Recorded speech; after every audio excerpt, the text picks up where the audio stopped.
there were a total of 9 items that were taken up today, and I will go through them one by one. The first was the Meghalaya Industrial and Investment Policy. As you're aware that the government of Meghalaya has come out with the industrial the IMA, the agency, the Industries Meghalaya Agency, where basically we are trying to streamline the entire investment process, and we are trying to work towards ensuring that maximum investment in from the private sector comes into the state.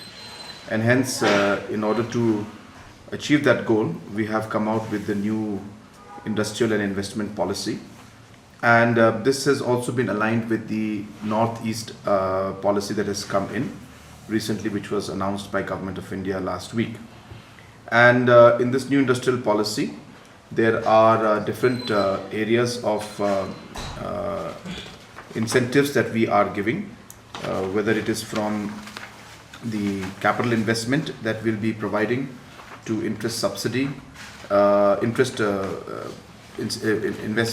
incentive for interest payments will be provided, and at the same time we'll be providing also certain components of GST, the SGST reimbursement. But as mentioned, that this has been aligned now with the central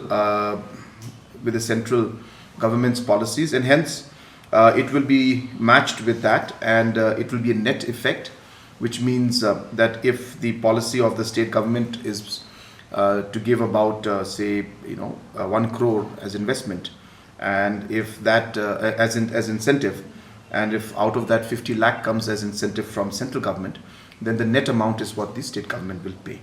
So as I mentioned, that there will be what we call the capital investment subsidy, the interest subvention subsidy, and the SGST reimbursement from our side, and these are mainly for the larger industries and sectors. And we have divided the policy into priority sectors and non-priority sectors and negative lists.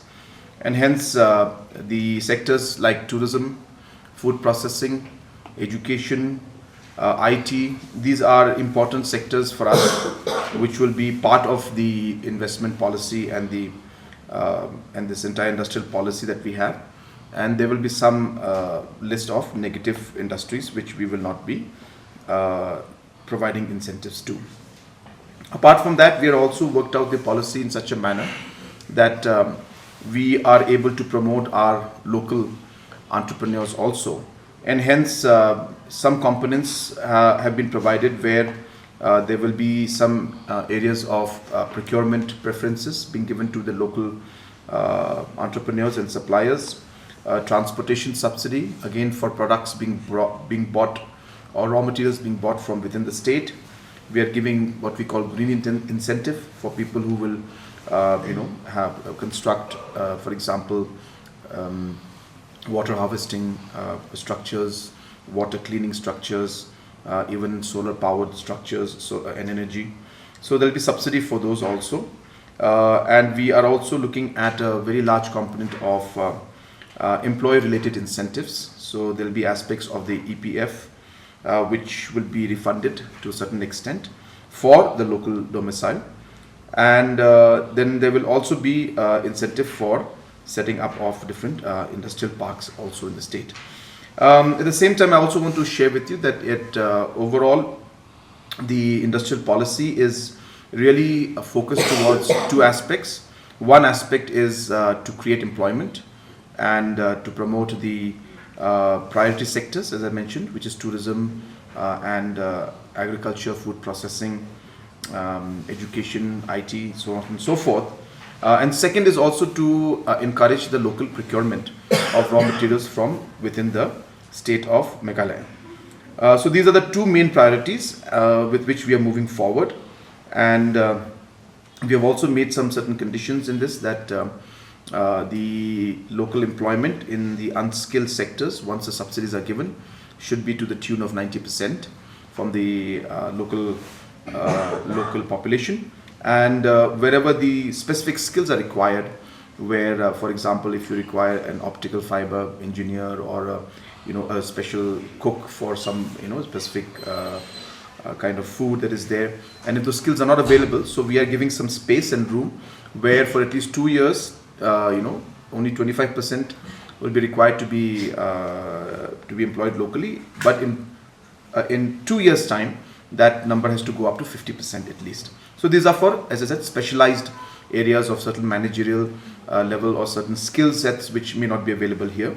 But in general, for the normal unskilled section, the employment has to be 90% from local, from the state of Meghalaya.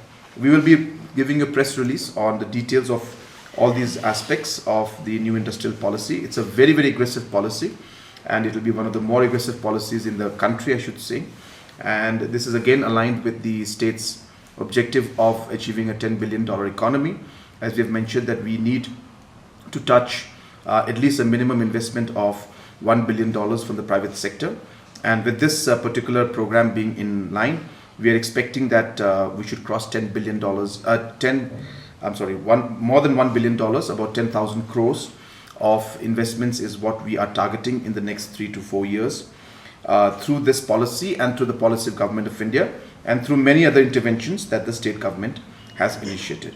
So as I said, it's a very long list of incentives, so I don't want to go into it in detail, but we will send you more information through a small press note that we'll be preparing. Also, it's very important to note that we are going to be officially releasing this on the 14th of this month. So we'll be having a program where we'll be calling certain members of the industries, certain MOUs will be signed, and we will be officially launching this with the full details on the 14th of this month, which is day after tomorrow. And today the cabinet, as I said, has passed that. The notification should come out today or maximum by tomorrow. Apart from the industrial policy, we have also come out with the IT and the ITES promotion policy. This again has been done in line with our policy to create more jobs in the IT sector. And for this to be successful, we are giving an incentive where for every new job that is created, an incentive of 3,000 rupees will be provided by Government of Meghalaya. And this will be capped at 15,000 numbers, and it is on a first come first serve basis. So whichever industries or companies that come in and set up BPO sectors here in the state, we will be giving a flat, as I said, 3,000 rupees for the jobs that are created. And we are targeting and expecting that we should be able to create another 15,000 jobs through this incentive policy for the IT and ITES sector. Of course, we will have other incentives also which are provided in the industrial policy, where the IT and ITES sectors can also take the overall benefit of. The third was that we have proposed the creation of the Meghalaya Technology Park Society. As you know that we have got already one technology park. The second phase of the technology park in Shillong is underway, which should be completed by 2025 April. And the third IT park, which is going to come up in Tura, the work order for that has been issued today, and we expect the work to start. And hence we felt very strongly that there has to be a society that manages these technology parks and overall looks at the running of these technology parks in an efficient manner. And hence the Meghalaya Technology Park Society has been created. It's to be amended, so I don't want to go into details of that, but there were some rules of the Meghalaya Cooperative Service Rules 2003 and the Meghalaya Urban Affairs Service Rules. Certain amendments were proposed by the two departments.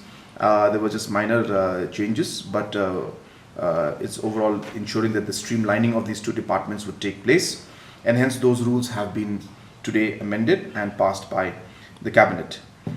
We have also cleared today the purchase of a landfill site in Rongakre in East Karo Hills. This is the landfill site which is going to be for the town of William Nagar.